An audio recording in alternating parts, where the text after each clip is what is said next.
Reka turebe mu Baheburayo igice cya 11 umurongo wa 5.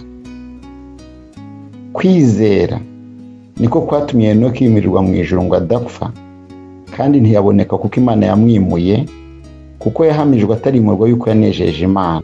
Nimuze murebe imibereho ya Henoki, muzahabonera ikigwa kizabakusanyiriza mu bushyuhe kibavanye mu bukonje, kandi muzabona ikigwa kibajyana mu butwari kibavanye mu bugwari.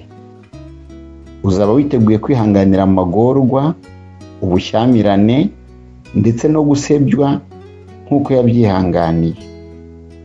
Uzaba witeguye kugendana n'Imana umunsi ku wundi, udashingiye ku cyo abandi bavuga, batekereza ndetse n'icyo bakora.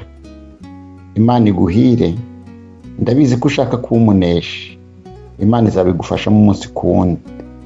Amasezerano yayo ntazatsindwa.